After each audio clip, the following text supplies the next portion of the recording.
சரவண ஜோதியே நமோ நம. வாழ்க வையகம், வாழ்க வளமுடன். அனைத்து தமிழ் நெஞ்சங்களுக்கும் கனிவான வணக்கங்கள். நிகழும் ஸ்ரீ மங்களகரமான குரோதி ஆண்டு ஆகஸ்ட் மாதம் 17ஆம் தேதி சனிக்கிழமை அன்று பூராடம் நட்சத்திரத்தில் திரையோதசி திதியில் பிரீத்தி நாமயோகத்தில் கௌளவம் கர்ணத்தில் சித்த யோகத்தில் சனி மகா பிரதோஷம் கூடிய நன்னாளில் இந்த மகத்தான ஆவணி மாதம் பிறக்கிறது. ஆவணி மாத கிரக நிலைகளை பார்க்கும் போது ரிஷப ராசியில் குரு பகவானும் செவ்வாய் பகவானும், கடக ராசியில் புதன் பகவானும், சிம்ம ராசியில் சூரிய பகவானும் சுக்கிர பகவானும் உள்ளனர். கன்னி ராசியில் கேது பகவானின் சஞ்சாரம் உள்ளது. கும்ப ராசியில் சனி பகவான் வக்ரத்தில் உள்ளார். ராகு பகவான் மீனராசியில் பயணம் செய்கிறார். இந்த மாதம் கிரகங்களின் பெயர்ச்சி என எடுத்துக்கொண்டால் ஆவணி மாதம் 10ஆம் தேதி செவ்வாய் பகவான் ரிஷப ராசியில் இருந்து மிதுன ராசிக்கும், சுக்கிர பகவான் சிம்ம ராசியில் இருந்து கன்னி ராசிக்கும் பெயர்ச்சி அடைகின்றனர். ஆவணி மாதம் 15ஆம் தேதி புதன் பகவான் கடகராசியில் இருந்து சிம்ம ராசிக்கு இடப்பெயர்ச்சி அடைகின்றார். இந்த கிரகங்களின் பெயர்ச்சி மற்றும் சிம்மத்தில் இணையும் சூரியன் புதன், கன்னி ராசியில் இணையும் கேது சுக்கிரன் ஆகிய கிரகங்களால் இந்த ஆவணி மாதத்தில் உங்கள் ராசிக்கு உண்டாகும் சுப பலன்கள் என்ன என்பதனையும், அசுப பலன் ஏற்படுமாயின் ராசிக்காரர்கள் செய்ய வேண்டிய பரிகாரம் என்ன, வழிபட வேண்டிய தெய்வம் யார் என்பதனை பற்றி விரிவாக காண்போம். உங்கள் வாழ்வில் வளமும் நலமும் செல்வ செழிப்பும் பெற்று வாழ்வில் உயரிய நிலையை அடைய எல்லாம் வல்ல எம்பெருமானை வேண்டி விரும்பி கேட்டுக்கொள்கிறேன். எப்போதும் தர்ம சிந்தனையுடன் காணப்படும் துலாம் ராசி அன்பர்களே, நீங்கள் அவசரப்படாமல் நிதானமாக எந்த ஒரு செயலையும் செய்தால் வெற்றி நிச்சயம். இந்த மாதம் எல்லா வகையிலும் நன்மைகள் உண்டாகும். எதிர்ப்புகள் விலகும். பணவரத்து அதிகரிக்கும். நண்பர்களால் உதவிகள் கிடைக்கப் பெறுவீர்கள். தொழில் வியாபாரம் தொடர்பாக சில முக்கிய முடிவுகள் எடுப்பீர்கள். வியாபாரம் தொடர்பான வழக்கு விவகாரங்களை தள்ளி போடுவது நல்லது. எதிர்பார்த்த லாபம் கிடைத்தாலும் பண தேவை ஏற்படும். உத்தியோகத்தில் இருப்பவர்கள் கூடுதலாக பணியாற்ற வேண்டியிருக்கும். மேல் அதிகாரிகள் உங்களுக்கு உறுதுணையாக இருப்பார்கள். குடும்பத்தில் ஏதாவது வீண் விவகாரங்கள் ஏற்பட்டு நீங்கும். கணவன் மனைவிக்கு இடையே திடீர் கருத்து வேற்றுமை உண்டாகலாம். உறவினர்கள் மூலம் எதிர்பார்த்த உதவிகள் தாமதமாக கிடைக்கும். பிள்ளைகளுக்காக கூடுதலாக பாடுபட வேண்டி இருக்கும். சகோதரர்களிடம் கவனமாக பேசுவது நல்லது. பெண்களுக்கு இந்த மாதம் பணவரத்து கூடும்.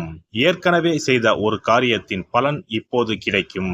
திடீர் மன வருத்தம் ஏற்படலாம். கலைத்துறையினரை பொறுத்தவரை மற்றவர்களுக்கு உதவ போய் வீண் பிரச்சனைகளில் மாட்டிக்கொள்ளலாம். கவனம் தேவை.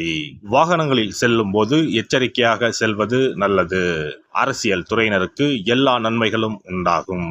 மன துயரம் நீங்கும். சிற்றின்ப செலவு அதிகரிக்கும். மனதில் ஏதாவது ஒரு கலக்கம் ஏற்படும். காரணமே இல்லாமல் வீண்பழி சுமக்க நேரிடும். ஒதுங்கி சென்றாலும் கூட வலிய வந்து சிலர் சண்டை போடலாம். கவனமாக இருப்பது நல்லது. மாணவர்கள் எதையும் ஒரு முறைக்கு பலமுறை யோசித்து செய்வது நல்ல பலனை தரும். நட்சத்திர பலன்கள். சித்திரை 3-4ஆம் பாதங்கள். இந்த மாதம் அடுத்தவர்களிடம் பேசும்போது யாரை பற்றியும் விமர்சிக்காமல் இருப்பது நன்மையை தரும். பண வரவில் தாமதம் இருக்கும்.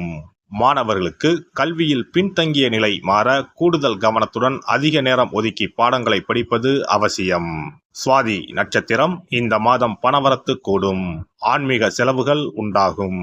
காரிய தடை தாமதம் விலகும். ஆனாலும் அந்த காரியத்தை செய்து முடிக்க கூடுதலாக உழைக்க வேண்டியிருக்கும். அந்நிய மொழி பேசுபவர்களால் உதவிகள் கிடைக்கும். வசிக்கும் இடத்தில் மதிப்பும் மரியாதையும் அதிகரிக்கும். விசாகம் 1-2-3ஆம் பாதங்கள். இந்த மாதம் தொழில் வியாபாரத்தில் முன்னேற தேவையான வாய்ப்புகள் கிடைக்கும். தொழில் போட்டிகள் விலகும். தேவையான நிதி உதவி கிடைக்கக்கூடும். உத்தியோகத்தில் இருப்பவர்கள் உற்சாகமாக பணிகளை கவனித்தாலும் அலுவலக வேலைகளில் தாமதம் இருக்கும். புதிய வேலைக்கு முயற்சி செய்பவர்களுக்கு சாதகமான பலன் கிடைக்கும்.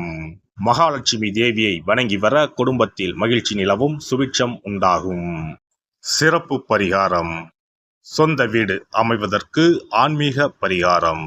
சொந்த வீடு கனவு நிறைவேற வேண்டும் என்பதற்காக எத்தனையோ கோவிலுக்கு சென்று எத்தனையோ பூஜை வழிபாடு என செய்தும் ஒன்றும் நடக்கவில்லை என்பவர்கள் வீட்டிலேயே இந்த எளிய பரிகாரத்தை செய்து வந்தால் நல்ல பலன் கிடைக்கும். எளிமையான இந்த 2 பரிகாரங்களை செய்து வந்தால் விரைவில் சொந்த வீடு யோகம் அமையும். அதனால் நம்பிக்கையுடன் இந்த சக்தி வாய்ந்த வழிபாட்டை செய்து வரவும். எவ்வளவுதான் சொத்து பணம் இருந்தாலும் நமக்கென்று ஒரு வீடு இல்லை என்றால் அது மனக்குறையாகவே இருக்கும். சொந்த வீடு வாங்க முடியவில்லையே என்பது பலரின் ஏக்கமாகவும் கனவாகவும் இருந்து வருகிறது. சொந்த வீடு வாங்க வேண்டும், வாங்கிய இடத்தில் விரைவில் வீடு கட்ட வேண்டும், ஏற்கனவே துவங்கியிருந்த வீட்டின் பணிகளை பணப்பற்றாக்குறையால் கட்டி முடிக்க முடியவில்லையே என்ற கவலையில் இருப்பவர்கள் ஏராளம். இப்படிப்பட்டவர்கள் வீட்டிலேயே எளிமையான 2 பரிகாரங்களை தொடர்ந்து செய்து வந்தாலே போதும். சொந்த வீடு வாங்க வேண்டும் என்று நினைப்பவர்கள், அதற்கான முயற்சியில் ஈடுபட்டிருப்பவர்கள் ஒரு சிறிய அகல் விளக்கில் விளக்கெண்ணெய் ஊற்றி தீபம் ஏற்ற வேண்டும். மகா விஷ்ணுவின் அவதாரங்களில் ஒன்றான வாமனரை மனதில் நினைத்து சொந்த வீடு அமைய வேண்டும் என்று பிரார்த்தனை செய்து கொண்டு மாதந்தோறும் வரும் திருவோண நட்சத்திரத்தன்று வீட்டின் அக்னி மூலையான தென்மேற்கு மூலையில் இந்த விளக்கை ஏற்றி வைக்க வேண்டும். அக்னி திசை என்பது மண்ணுக்குரிய திசையாகும்.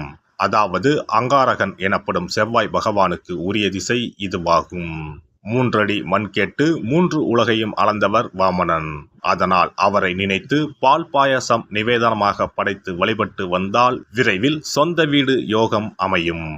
மற்றொரு பரிகாரமாக வீட்டில் பயன்படுத்தும் காமாட்சி விளக்கு அல்லது கஜலட்சுமி விளக்கு அல்லது வழக்கமாக பயன்படுத்தும் ஏதாவது ஒரு விளக்கை எடுத்துக்கொள்ளுங்கள். விளக்கை சுத்தம் செய்து மஞ்சள் குங்குமம் வைத்து வாசனை மிகுந்த வெள்ளை நிற பூக்கள் சாற்றுங்கள். பிறகு 5 ரூபாய் நாணயத்தை விளக்கிற்குள் போட்டு நெய் அல்லது எண்ணெய் ஊற்றுங்கள். ஒரு சிறிய தட்டின் மத்தியில் மஞ்சள் குங்கும பொட்டு வைத்து அதன் மீது 5 ரூபாய் நாணயத்தை வைத்து நாம் ஏற்கனவே தயார் செய்த விளக்கை இதில் வைத்து விளக்கினை ஏற்ற வேண்டும். தினமும் காலையில் 6 மணி முதல் 7 மணிக்குள் இந்த விளக்கை ஏற்றி வந்தால் விரைவில் வீடு கட்டுவீர்கள். 5 ரூபாய் நாணயம் என்பது குபேரனுக்கு உரியதாகும். இதை விளக்கில் போட்டு ஏற்றுவதால் வீடு கட்டுவதற்கான அல்லது வீடு வாங்குவதற்கான பணம் ஏதாவது ஒரு வழியில் உங்களுக்கு கிடைக்கும்.